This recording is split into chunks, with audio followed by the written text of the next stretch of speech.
हम लोग श्रीमद् भगवद गीता से अपनी चर्चा को आगे बढ़ाएंगे। 11वें अध्याय श्लोक क्रमांक 38। त्वामादिदे, ये सब श्लोक अर्जुन बोल रहे हैं भगवान का विश्वरूप दर्शन करने के बाद उनकी स्तुति में। त्वमादिदेवः पुरुषः पुराण, त्वमादिदेवः पुरुषः पुराण, त्वमस्य विश्वस्य परं निधानम्, त्वमस्य विश्वस्य परं निधानम्, वेत्तासि वेद्यं च परं च धाम, वेत्तासि वेद्यं च परं च धाम, त्वया ततं विश्वमनन्तरूप, त्वया ततं विश्वमनन्तरूप।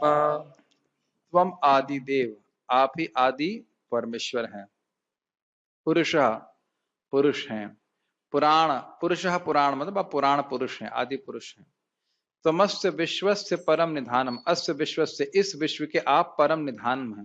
निधान का अर्थ आपको मैंने समझाया था, निधीयते, निधीयते अस्मिन, जहां पे कोई वस्तु रहती है तो ये जगत आप में ही रहता है, इसलिए आप इसके परम आश्रय परम निधान हैं। वेत्तासि वेद्यम, वेद्यम मतलब आप ही जाने जाने योग्य हैं, और जानने वाले भी आप हैं और जानने योग्य भी आप ही हैं। इस जगत को आप ही जानते हो, और इस जगत में अगर कुछ जानने योग्य है तो आप हैं। अगर कोई भगवान को जान लेता है तो सब कुछ जान लेता है। च परम च धाम, और आप ही परम धाम हैं। त्वया ततम विश्वम अनंत रूप, आप ही अनंत रूप में विद्यमान हैं। आप आदिदेव सनातन पुरुष तथा इस दृश्य जगत के परम आश्रय हैं। आप सब कुछ जानने वाले हैं और आप ही सब कुछ हैं जो जानने योग्य है। वस्तुतः इस जगत में हम कुछ भी देख रहे हैं तो भगवान की शक्ति है। आप भौतिक गुणों से परे परम आश्रय हैं। परम धाम को यहाँ पे व्याख्या की जा रही है। हे अनंत रूप, यह संपूर्ण दृश्य जगत आपसे व्याप्त है। शोक, हम वापस देखते हैं क्या लिखा था इसमें। त्वया, आपके द्वारा, ततम विश्वम अनंत रूप, आपके अनंत रूप हैं और आपके द्वारा ये विश्व हर जगह व्याप्त है। जैसे सूर्य की रोशनी पूरे ब्रह्मांड को आलोकित करती है, हर जगह व्याप्त रहती है, उसी प्रकार से भगवान की शक्तियां पूरे विश्व में व्याप्त हैं। ये बात वो बोल रहे हैं। गीता भूषण टीका। किसी को फोन चाहिए तो ये फोन आप लिख सकते हैं। आप इस ब्रह्मांड के परम आश्रय हैं।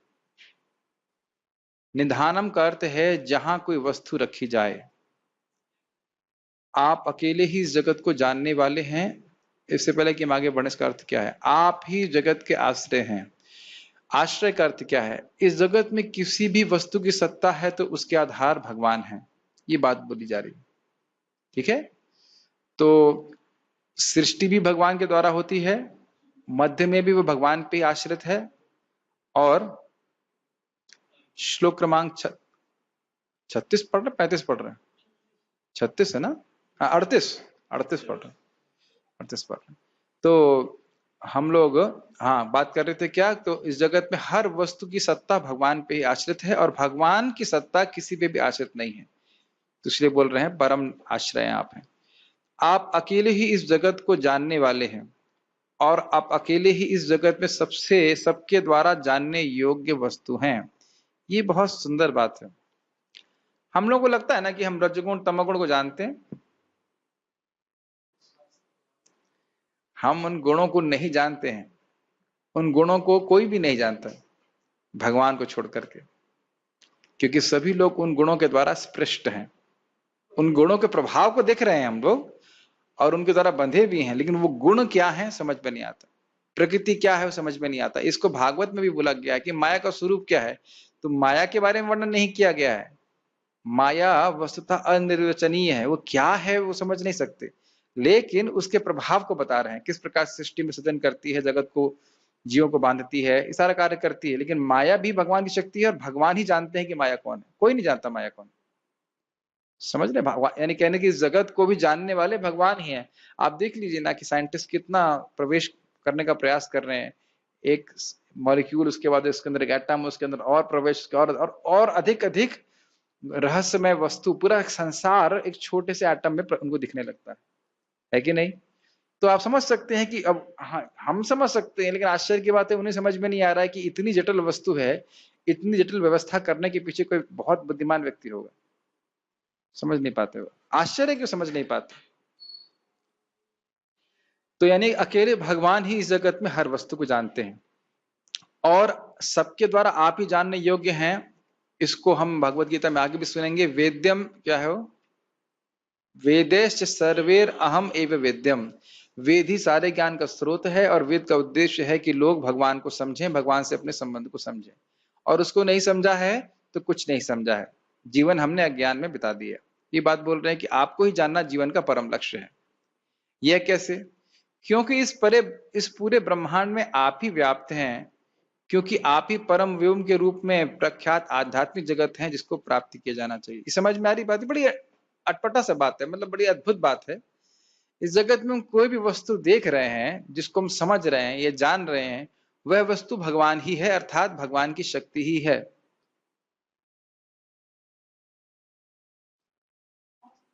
इस जगत में हम कुछ भी जान रहे हैं, कुछ भी समझ रहे हैं, कोई, हमने बताया था ना, ज्ञाता, ज्ञान और ज्ञेय। ज्ञाता मतलब जानने वाला, ज्ञान मतलब ज्ञान, और ज्ञेय मतलब जिसको जाना जा रहा है, वह वस्तु भगवान ही है, अर्थात भगवान की शक्ति ही है, भगवान से अलग कुछ भी नहीं। तो ये बात बोल रहे हैं कि इस जगत में आपके अलावा और कुछ जानने योग्य वस्तु है नहीं, आपके अलावा कोई इस जगत में कोई भिन्न वस्तु है नहीं, कोई और तत्व है ही नहीं, सब कुछ आपकी ही शक्ति है। इसलिए वो बोल रहे हैं। साथ साथ इससे परे आपका एक सच्चिदानंद स्वरूप भी है। जो जानते हैं भगवान का जो स्वरूप है, वह जो आध्यात्मिक जगत में प्रकाशित रहता है, उसको जानना चाहिए। आप ही वह आध्यात्मिक जगत हैं, क्योंकि वह आपकी पराशक्ति का वैभव है। इसको परम शब्द से इंगित किया गया है। परम धाम बोला गया था ना अभी भगवान को, तो परम धाम का अर्थ है इस प्रकार। परम धाम को जहां आप बोल रहे हैं वो अलग श्लोक में है, आप बैठ सकते हैं, लेकिन हाँ बैठ सकते हैं। तो यहाँ पे बता रहे हैं कि भगवान का धाम जो है, आध्यात्मिक धाम, वह भी भगवान से अभिन्न है, क्योंकि वह भी भगवान की चिद शक्ति का विलास है। ठीक है, ये समझ में आ रहा है परम धाम क्यों कह रहे हैं? आध्यात्मिक जगत भी भगवान से अभिन्न है, उसको भगवान कह रहे हैं कि आप परम धाम है। यस, तात्पर्य प्रत्येक वस्तु भगवान पर आश्रित है, अतः वे ही परम आश्रय हैं। इसकी व्याख्या हमने कर दिया था। निधानम का अर्थ है ब्रह्म तेज समेत सारी वस्तुएं भगवान कृष्ण पर आश्रित हैं, मतलब उन्हीं में आश्रय प्राप्त करती हैं, उन्हीं में स्थित हैं। वे संसार में घटित होने वाली प्रत्येक घटना को जानने वाले हैं। वेदाहम समतीतानि वर्तमानानि चार्जुना भविष्याणि च भूतानि माम तो वेद न कश्चन। मैं सब कुछ जानता हूं, जो भूत में हुआ, भूतकाल में हुआ, वर्तमान में जो कुछ भी हो रहा है मैं जानता हूं, और भविष्य में जो कुछ भी होगा वह भी मैं जानता हूं, लेकिन मुझको कोई नहीं जानता, भगवान यहाँ पे कह रहे हैं। और यदि ज्ञान का कोई अंत है तो वही समस्त ज्ञान के अंत है। ये समझ में आ रहा है? बहुनाम जन्मनाम अंते ज्ञानवान माम प्रपद्यते वासुदेव सर्वमिति स महात्मा स दुर्लभ। तो कोई ज्ञान का अनुशीलन कर रहा है तो उसका पर्यवसान, उसका कल्मिनेशन, लास्ट पॉइंट वो ये है कि भगवान को समझे, अपने संबंध को भगवान से समझ जाए। ठीक है, यस्मिन विज्ञाते एवं सर्वम एवं विज्ञातम भवति। अगर कोई भगवान को जान लेता है तो सब कुछ जान लेता है। इस पर श्रील प्रभुपाद से किसी ने पूछा, क्या आध्यात्मिक गुरु को सब कुछ पता होता है? प्रभुपाद ने कहा हाँ, यही बोला, यस्मिन विज्ञाते एवं सर्वम एवं विज्ञातम भवति। जो भगवान को जान लेता है वो सब कुछ जान लेता है। तो उनके शिष्य ने पूछा कि एम्पायर स्टेट बिल्डिंग में कितने शीशे हैं? अमेरिका की एक बहुत बड़ी बिल्डिंग है, उसमें कितनी खिड़कियां हैं और उसमें कितने शीशे हैं, कि यह भी गुरु जी को पता है? श्रील प्रभुपाद जी ने उत्तर दिया, यह जानने से क्या लाभ होगा कि मृत तृष्णा में कितना पानी है। क्या उत्तर समझ में आया? What is the value of knowing how much water is there in the mirage? हाँ, पानी, मृत तृष्णा में पानी नहीं होता है। तो गुरुजी से ये पूछना कि भाई आप ये बताइए कि हाइजेनबर्ग अनसर्टेनिटी प्रिंसिपल क्या है, या पूछा जाए कि भाई थर्मोडायनेमिक्स के बारे में बताइए। तो एक आध्यात्मिक गुरु को आवश्यकता नहीं, जरूरी नहीं कि उनको पता हो। अभी आप पढ़ने वाले हो भागवत में कि सूत गोस्वामी जी को बोलते हैं कि वेद के भी वह भाग जो कर्मकांड से संबंधित है, उसके बारे में आप जानते नहीं है। उस भाग के बारे में आप नहीं जानते हैं, लेकिन ये जो पुराण है और ये जो भगवान की भक्ति के संबंध में है, इसको आप अच्छे से जानते हो। तो नहीं जानते इसका मतलब वो नहीं है कि वो न्यून हो गए। मुख्य बात तो भगवान की भक्ति जानना है। समझ रहे ना मेरी बात? तो अगर गुरु जी को ये सब बातें नहीं पता है तो उसका मतलब ये नहीं कि उनको पता नहीं, उनको ये पता है कि इस जगह से बाहर कैसे निकलना है, भगवान की भक्ति करनी कैसे करनी है। ठीक है।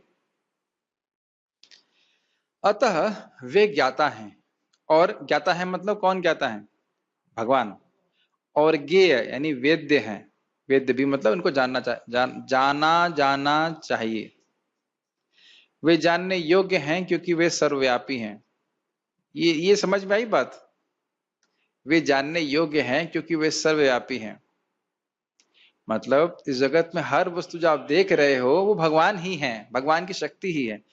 और इसको नहीं समझना यही माया का कारण है। ये कह सकते हैं माया के कारण हम ये समझ नहीं पा रहे। Doesn't make sense? जैसे अगर आपके आध्यात्मिक गुरु महाराज का चप्पल कहीं रखी हो, तो क्या आप उस चप्पल को लेके खुद ही पहनना चालू कर देंगे? क्यों नहीं करेंगे? क्योंकि आपको स्मरण है कि नहीं ये तो परम आदरणीय है, ये तो मेरे गुरु महाराज की चप्पल है। बस इस पे भी घटना हुई थी। प्रभुपाद जी मेरे अफ्रीका गए और अफ्रीका में कुछ लड़के अफ्रीकन नए थे, तो रात में कपड़े सुखाए प्रभुपाद जी के धोती कुर्ता, और सुबह देखा मिल नहीं रहा है। जो भी हो, तो सुबह देखा मंगल आरती में वो लड़के धोती कुर्ता प्रभुपाद जी को पहन के बैठे हुए थे। तो ऐसे लोग भी हो सकते हैं। लेकिन कहने की बात ये है कि सर्वव्यापी हैं तो भगवान की शक्ति को देख करके उसमें कभी भोग बुद्धि का निर्माण नहीं होगा। ये बात जानना चाहिए व्यक्ति। वैकुंठ लोक में कारण स्वरूप होने से वह दिव्य हैं। देखिए प्रभुपाद जी की बात टीका से ले रहे हैं कि नहीं ले रहे? परम धाम क्या करें? आप ही परम धाम है। वृंदावन धाम क्या है? आराध्य भगवान ब्रजेश तन्यस तद धाम वृंदावनम। भगवान का वृंदावन धाम भगवान से भिन्न है। जिस प्रकार से भगवान पूजनीय है उसी प्रकार से वृंदावन धाम भी पूजनीय है। ये बात यहाँ बोल रहे हैं कि आपका धाम भी आपसे अभिन्न है, आपकी चिद शक्ति का विलास है। वे दिव्य लोक में भी प्रधान पुरुष हैं। दिव्य लोक में प्रधान पुरुष है, इसका अर्थ है आध्यात्मिक जगत, वैकुंठ जगत, गोलोक में भी वह प्रधान है। उन्हीं की पूजा, वही सर्वश्रेष्ठ पूजनीय व्यक्ति है। स्पष्ट है। आगे पढ़ते हैं, मेरे पीछे बोलिए। वायुर्यमोऽग्निर्वरुणः शशाङ्कः। वायुर्यमोऽग्निर्वरुणः शशाङ्कः। प्रजापतिस्त्वं प्रपितामहश्च। प्रजापतिस्त्वं प्रपितामहश्च। नमो नमस्तेस्तु सहस्रकृत्वः। नमो नमस्तेस्तु सहस्रकृत्वः। पुनश्च भूयोऽपि नमो नमस्ते। पुनश्च भूयोऽपि नमो नमस्ते। क्या है? वायु, यम, यम सब शब्दों का अर्थ आप जानते हो। यम मतलब यमराज जी, वायु, यम, अग्नि, वरुण देवता, शशांक मतलब हो गया चंद्रमा, और शशांक नहीं, वह तो चंद्रमा है, लेकिन चंद्रमा को शशांक क्यों कहते हैं? शश मतलब खरगोश का अंक, जो चिन्ह अंकित है, इस कारण शशांक कहते हैं। शशांक मतलब चंद्रमा। प्रजापति यानी ब्रह्मा जी, और प्रपितामहश्च, पितामह कौन है? ब्रह्मा जी, और उनके पिताजी हैं भगवान कृष्ण, को पर पितामह कहा जा रहा है। तो आप ये सभी कुछ हैं। इसलिए नमो नमस्ते तो सहस्त्र कृत्वा, मैं आपको हजारों हजारों बार, सहस्त्र कृत्वा हजारों हजारों बार प्रणाम कर रहा हूं। पुनश्च भूयोपि नमो नमस्ते, और फिर पुनः प्रणाम कर रहा हूं। मतलब भगवान की महानता को समझ करके स्वाभाविक है कि भगवान में शरणागति है और भगवान को वह बार बार प्रणाम कर रहे हैं। ठीक है। आप वायु हैं तथा परम नियंता हैं। आप अग्नि हैं, जल हैं तथा चंद्रमा हैं। आप आदि ब्रह्मा हैं और आप प्रपितामह हैं। अतः आपको 1000 बार नमस्कार है और पुनः नमस्कार है। स्पष्ट है। गीता भूषण टीका। सभी शब्दों में होना चाहिए, सभी शब्दों में आपका ही वर्णन करते हैं। आप ही सभी देवता हैं। इसको वायु से लेकर चंद्रमा के उपलक्षण से समझ लेना चाहिए। मतलब वायु और चंद्रमा को नाम दिया गया है, इसे समझना चाहिए कि अन्य देवता भी भगवान ही हैं। इसका अर्थ क्या है समझने का प्रयास कीजिएगा, अभी आगे आएगा। ब्रह्मा जी पितामह हैं और आप उनके पिता हैं, इसलिए आप प्रपितामह हैं। ये तो स्पष्ट है। ये सभी रूप आप ही हैं, क्योंकि वायु आदि में उनके कारण रूप में आप व्याप्त हैं, क्योंकि आप चिद व अचित शक्ति को धारण करने वाले हैं। आप सोने के समान आभूषणों में व्याप्त हैं, क्योंकि आप सभी के द्वारा सम्मानीय हैं। हाँ, ऐसे रखिए, इतना समझिए। जैसे मैं कहूं कि ये क्या है, तब कहेंगे हारमोनियम है।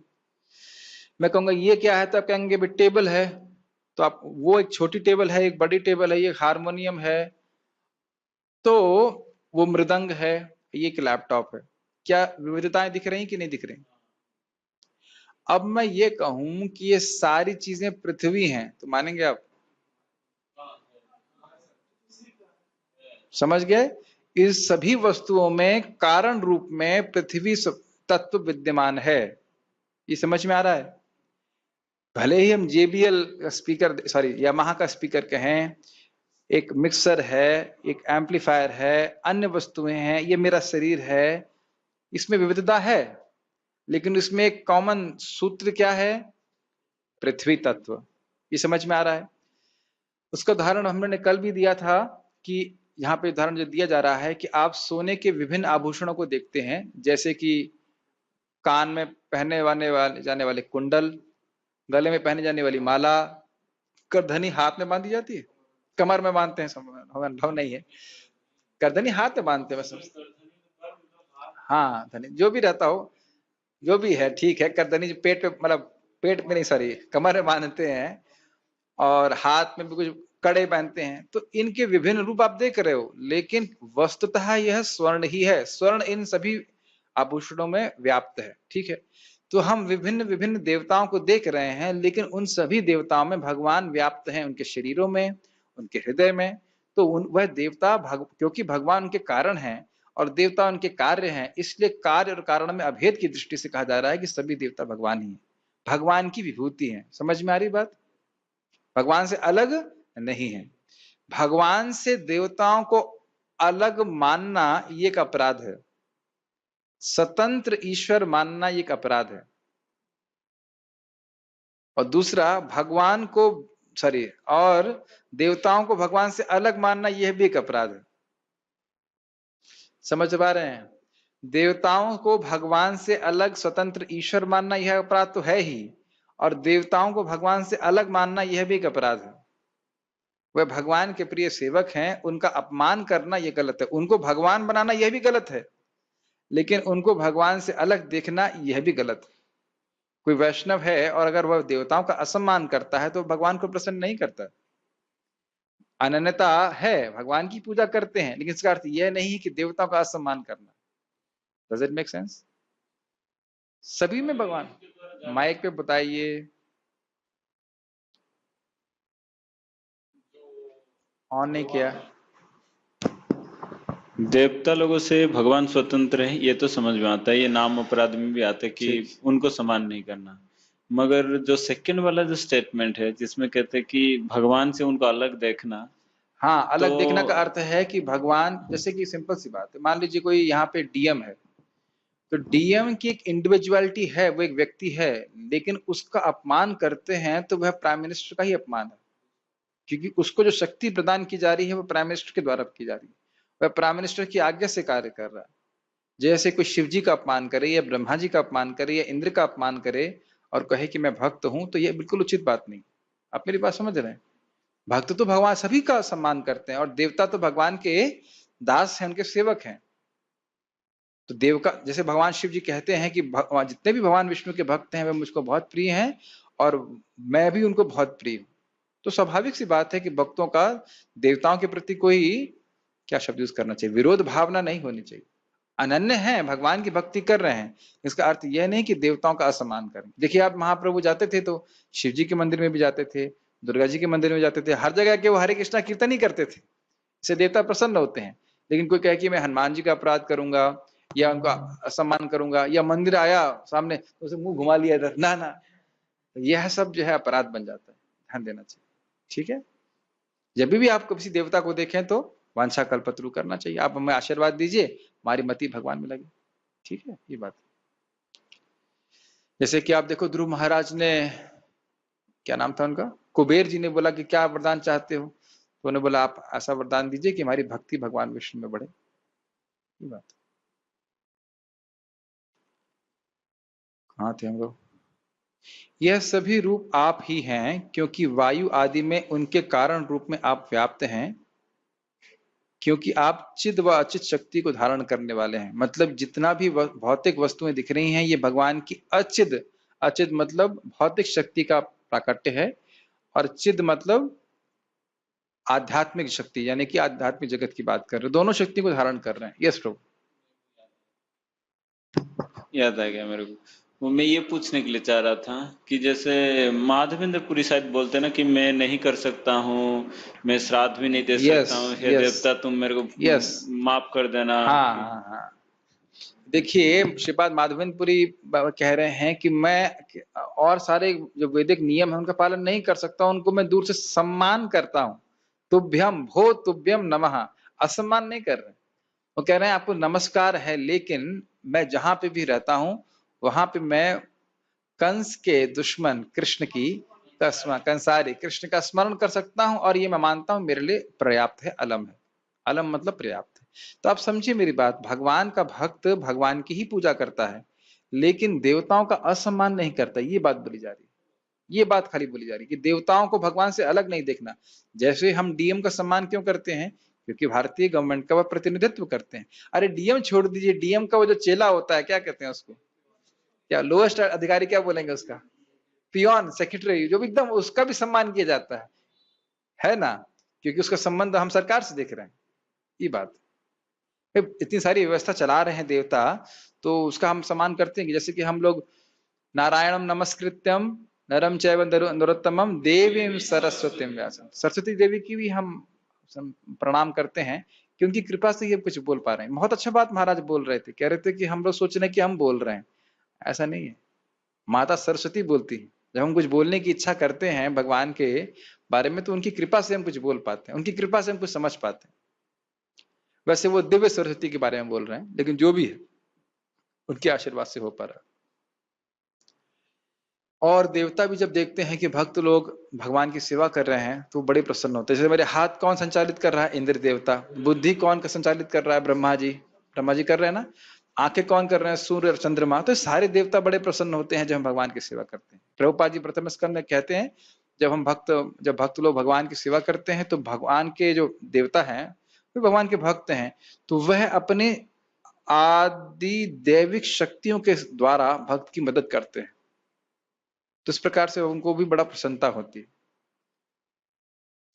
ठीक है, आप सोने के समान आभूषणों में व्याप्त हैं, ये समझ में आ गया। ऐसा कोई स्थान नहीं है जहां पे भगवान ना हो, क्योंकि आप सभी के द्वारा सम्माननीय हैं, इसलिए मैं आपको नमस्कार कर रहा हूं। मैं आपको हजारों बार प्रणाम करता हूं और पुनः फिर प्रणाम करता हूं। स्पष्ट है तात्पर्य। भगवान को बस एक बात कहना चाहता हूं, जब भगवान की महिमा भक्त को समझ में आती है तो भगवान की शरण वह लेता ही है, बारंबार भगवान को प्रणाम वह करता ही है। ये बात समझना चाहिए। तात्पर्य, भगवान को वायु कहा गया है क्योंकि वायु सर्वव्यापी होने के कारण समस्त देवताओं का मुख्य अधिष्ठाता है। अर्जुन कृष्ण को प्रपितामह, पर बाबा कहकर संबोधित करता है क्योंकि वे विश्व के प्रथम जीव ब्रह्मा के पिता हैं। श्रील प्रभुपाद इतना ही टीका किए, आगे बढ़ते हैं। मेरे पीछे बोलिए। नमः पुरस्तादत पृष्ठतस्ते, नमः पुरस्तात् पृष्ठतस्ते, नमस्तुते सर्वत एव सर्व, नमोस्तुते सर्वत एव सर्व, अनंत वीर्यामित विक्रमस्त्वम्, अनंत वीर्यामित विक्रमस्त्वम्, सर्वं समाप्नोषि ततोऽसि सर्वः, सर्वं समाप्नोषि ततोऽसि सर्वः।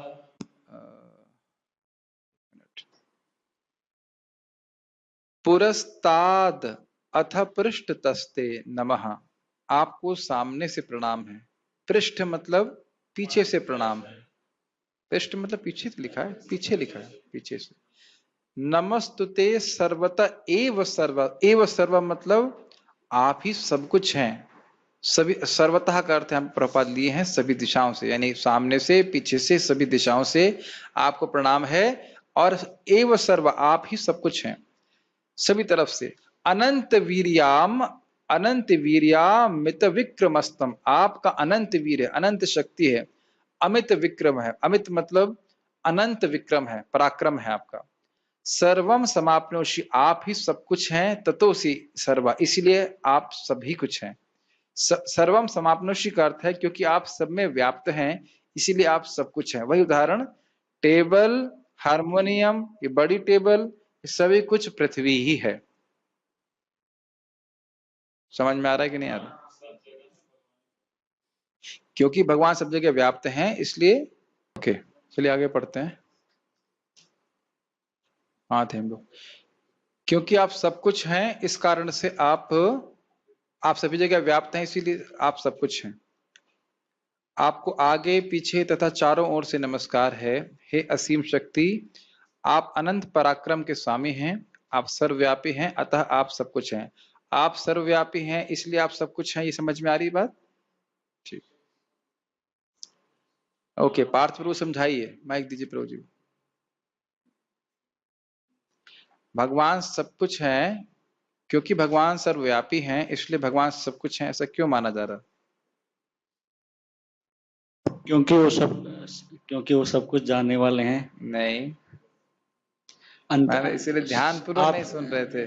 भगवान सर्वव्यापी हैं इस कारण से भगवान सब कुछ है, ऐसा क्यों कहा जा रहा है?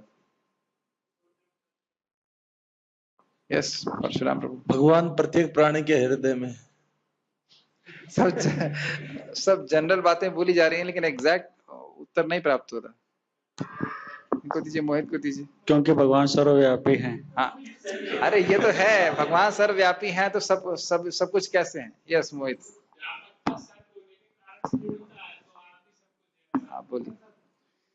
प्रभु जी, जस्ट अभी आप एग्जांपल दे रहे थे कि ये जितने भी यहाँ पे सामान है सब कुछ पृथ्वी से आई है, तो डायरेक्टली इनडायरेक्टली सब कुछ भगवान से आ रहा है, इसलिए भगवान को सब डायरेक्टली इनडायरेक्टली बोला जा रहा है। मतलब नहीं, मतलब सब कुछ भगवान से ही आया है, सब कुछ भगवान की शक्ति है, भगवान की शक्ति है, कारण रूप में भगवान सब जगह व्याप्त हैं, इसी कारण से वह सभी कुछ है, ये बोला जा रहा है। ठीक है, ठीक है, आगे पढ़ते हैं। गीता भूषण टीका। अतिशय भक्ति के कारण यह नहीं जानते हो कि कितने प्रणाम पर्याप्त होंगे। अर्जुन बार बार प्रणाम कर रहे हैं। ये भी एक इंटरेस्टिंग टीका है। आप ही सब कुछ हैं, मैं आपको प्रणाम करता हूं जो सभी जगह अवस्थित हैं, अर्थात पीछे, सामने और सभी जगह। हर दिशा में तो भगवान ही दिख रहे हैं, तो हर जगह वो प्रणाम कर रहे हैं। आपके पास असीमित शारीरिक बल और अपरिमित मानसिक बल है। तो देखिए यहीं पे व्याख्या हो रही है, अनंत वीर्याम, क्या शब्द था? अनंत वीर्याम, अनंत वीर्याम मित विक्रमस्तम। अनंत वीर्य मतलब उनके अंदर अनंत शारीरिक बल है, और अमित विक्रम मतलब उनमें अत्यधिक मानसिक बल है। ये बात बोल, इसलिए आप शास्त्र का प्रयोग करने में प्रवीण हैं। यह क्या मतलब हुआ? देखिए, अगर किसी के पास शास्त्रिक क्या हुआ?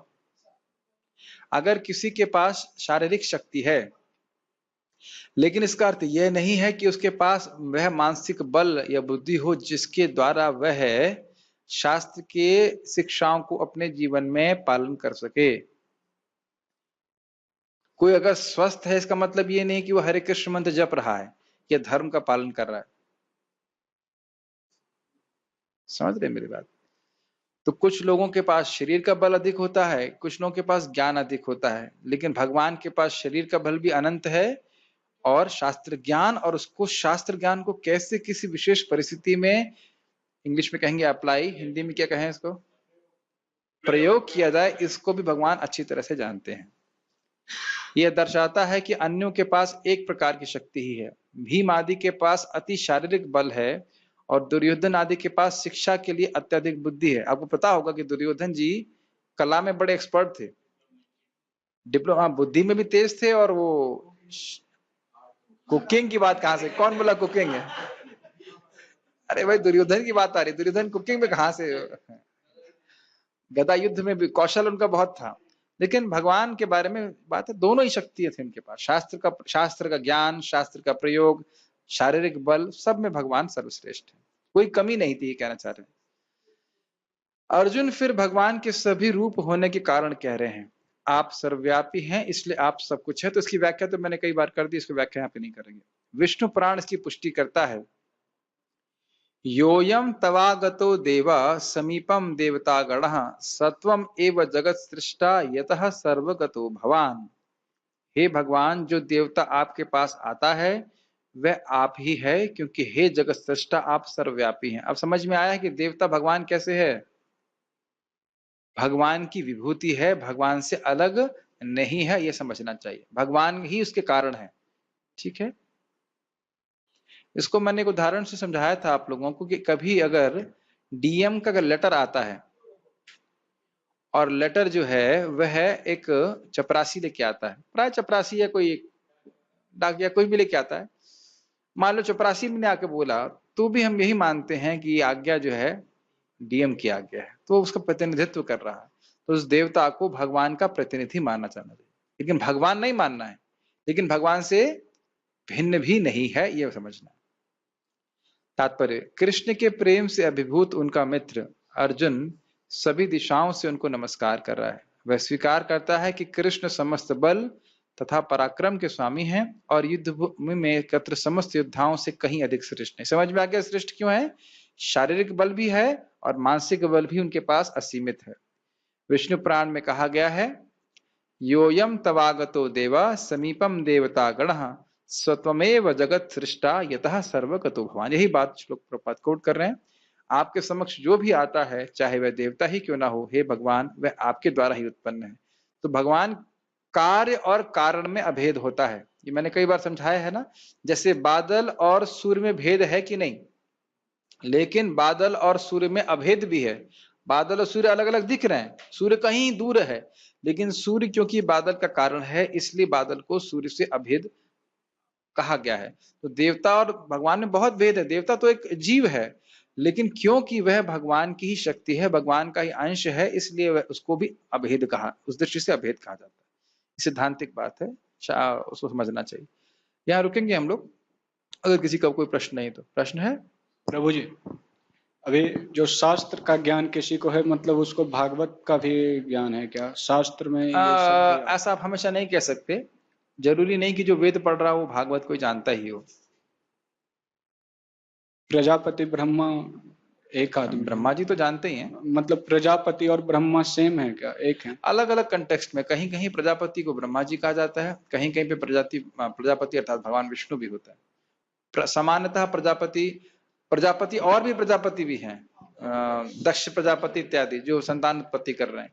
तो प्रजापति का सामान्यतः ये होता है जो प्रजा उत्पन्न करते हैं। तो ब्रह्मा जी तो प्रजापति हैं ही, और अन्य कहीं किसी स्थान में विष्णु को भी, भगवान विष्णु को भी प्रजापति कहा जाता है, प्रजाओं के पति। अलग अलग स्थान पे अलग अलग।